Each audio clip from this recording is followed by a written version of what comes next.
నమస్తే, welcome to new TV Telugu. Andhra Pradesh రాష్ట్ర మాజీ ముఖ్యమంత్రి వైఎస్ఆర్సీపీ అధినేత వైఎస్ జగన్మోహన్ రెడ్డి ఆయన వ్యూహం ఏంటి? ఏ రకమైనటువంటి ఎత్తుగడతో ముందుకు వెళ్తున్నారు?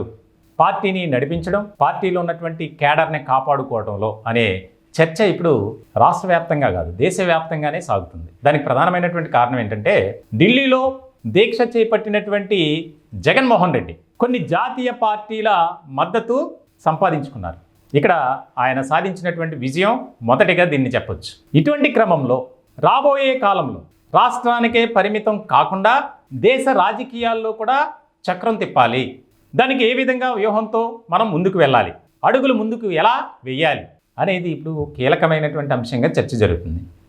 దానికి ప్రధానమైనటువంటి కారణం ఏంటంటే, జాతీయ స్థాయిలో 8 పార్టీల వరకు జగన్మోహన్ రెడ్డికి సపోర్ట్ ఇచ్చాయి జరిగినటువంటి దీక్షకు సంబంధించి. ఆ పార్టీలో కీలకమైనటువంటి నేతలు కూడా వచ్చి ఆయనకు సపోర్టుగా నిలిచి మాట్లాడారు కూడా. అది కేవలం ఒక రాష్ట్రానికి సంబంధించినటువంటి అంశం అయినప్పటికీ దాన్ని జాతీయ రాజకీయాల్లో ఒక భాగంగా చూడాల్సి వస్తుంది అనేది ఎక్కువగా వినిపిస్తుంది. ఆంధ్రప్రదేశ్లో ప్రస్తుతం నెలకొన్నటువంటి పరిస్థితులు కావచ్చు, అలాగే అధికారం కోల్పోయినటువంటి వైఎస్ఆర్సీపీ నేతలపై కూటమి ప్రభుత్వంలో ఉన్నటువంటి పెద్దలు చేయిస్తున్నటువంటి దాడులు, అరాచకాలు, అక్రమాలు, ప్రజాస్వామ్యం కూని అయిపోతుంది, ప్రజాస్వామ్యాన్ని కాపాడాలి అనే ఒక నినాదంతో, ఒక ప్రత్యేకమైనటువంటి విధానంతో ముందుకు వెళ్తున్నారు. దీనిలో భాగంగా ఆయన వ్యూహం ఏదో ఉంది.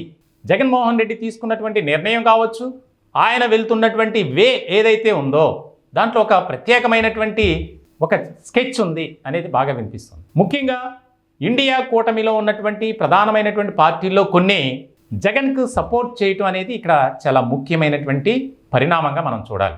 ఇండియా కూటమి, ఇందులో కాంగ్రెస్ ప్రధానమైనటువంటి పాత్ర పోషిస్తుంది. ఇటువంటి సందర్భంలో సమాజ్వాదీ పార్టీ, అలాగే ఇండియన్ యూనియన్ ముస్లిం లీగ్, జార్ఖండ్ ముక్తి మోర్చా, బీసీ, తమిళనాడుకి సంబంధించినటువంటి విఎల్కే పార్టీ, అలాగే ఢిల్లీకి సంబంధించి ఆమ్ ఆద్మీ పార్టీ, ఈ 5 పార్టీలు కూడా జగన్కు సపోర్ట్గా నిలబడటం అనేది ఇప్పుడు అత్యంత ప్రాధాన్యత కలిగించేటువంటి అంశంగా రాజకీయ వర్గాల్లో చర్చ జరుగుతుంది.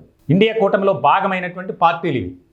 ముఖ్యంగా సమాజ్వాదీ పార్టీ ఉత్తరప్రదేశ్, అలాగే ఇండియన్ యూనియన్ ముస్లిం లీగ్ అనేది కేరళకు సంబంధించింది, జార్ఖండ్ ముక్తి మోర్చా జార్ఖండ్, అలాగే తమిళనాడు, ఢిల్లీ, ఈ 5 కీలకమైనటువంటి రాష్ట్రాలకు సంబంధించినటువంటి పార్టీలు జగన్మోహన్ రెడ్డికి సపోర్ట్గా నిలబడటం వెనుక రాబోయే కాలంలో ఏదో జరగబోతుంది, ఏదో ఒక ప్రత్యేకమైనటువంటి వ్యూహం ఖచ్చితంగా ఉంది అనే అంశం ఇప్పుడు రాజకీయ వర్గాల్లో ఎక్కువగా జరుగుతుంది. మొత్తానికి చాలా కీలకమైనటువంటి నిర్ణయం తీసుకుని దానికి అనుగుణంగానే వెళ్తున్నారు. ఒక పక్కన ఆంధ్రప్రదేశ్లో అసెంబ్లీ సమావేశాలు జరుగుతున్నాయి. దాన్ని బాయ్కట్ చేసి ఢిల్లీలో నేతలంతా దీక్ష, ధర్నా అని పేరుతో జాతీయ రాజకీయాల్లో తమకంటూ ఒక ప్రత్యేకమైనటువంటి స్థానం తెచ్చుకోవాలి అనే దిశగా జగన్మోహన్ రెడ్డి అడుగులు వేస్తున్నారు. ఇటువంటి క్రమంలో అధికారం కోల్పోయిన తర్వాత ప్రధానంగా వినిపిస్తున్నటువంటి మాట, జగన్మోహన్ రెడ్డి మళ్ళీ జైలుకి వెళ్ళబోతున్నారు, పాత కేసులన్నీ మళ్ళీ తీస్తున్నారు. ఆల్రెడీ ఇప్పటికే సిబిఐ కావచ్చు, ఈడీ కావచ్చు, ఆ కేసులకు సంబంధించి విచారణ ఎందుకు జాప్యం అవుతుంది అని కోర్టులు ప్రశ్నిస్తున్నాయి. ఇటువంటి క్రమంలో ప్రజాప్రతినిధుల కేసులకు సంబంధించి సత్వరమే విచారణ జరిపి చర్యలు తీసుకోవాలని చెప్పి ఆంధ్రప్రదేశ్కు సంబంధించినటువంటి మాజీ ఎంపీలు చేగొండి హరిరామజోగయ్య కావచ్చు, ఆ పార్టీలో గతంలో మొన్నటి వరకు ఉన్నటువంటి రఘురామకృష్ణరాజు సుప్రీంకోర్టులో పిటిషన్లు వేయటం, దానికి సంబంధించి విచారణ జరగటం, ఇవన్నీ కూడా మనం చూస్తున్నటువంటి పరిణామాలే. ఇలాంటి క్రమంలో ఆయన తీసుకునేటువంటి నిర్ణయాలు కావచ్చు, ఆయన వెళ్తున్న విధానం కావచ్చు, జాతీయ పార్టీల మద్దతు కూడగట్టుకోవటంలో సక్సెస్ అవుతున్నారు. మొత్తానికి ఏదో జరగబోతుంది, దేశ రాజకీయాల్లో ప్రకంపనలు కలిగించేటువంటి అంశాలుగా జగన్మోహన్ రెడ్డి వ్యవహారంపై ఒక చర్చ జరుగుతుంది. మొత్తానికైతే త్వరలోనే ఏదో ఒక కీలకమైనటువంటి ఘట్టం ఉండబోతుంది.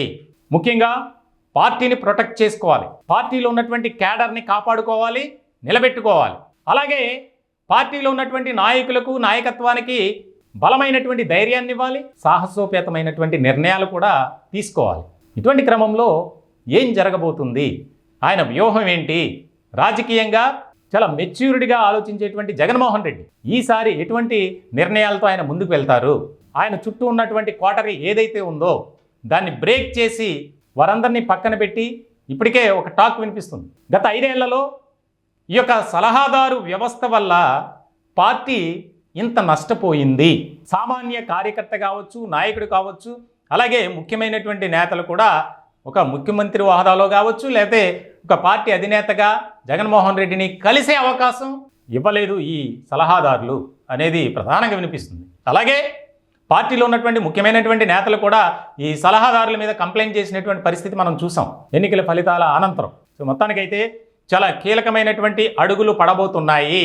జగన్మోహన్ రెడ్డి ఒక ప్రత్యేకమైనటువంటి వ్యూహంతోనే ముందుకు వెళ్ళబోతున్నారు అనేది పొలిటికల్ సర్కిల్లో బాగా వినిపిస్తున్నటువంటి మాట.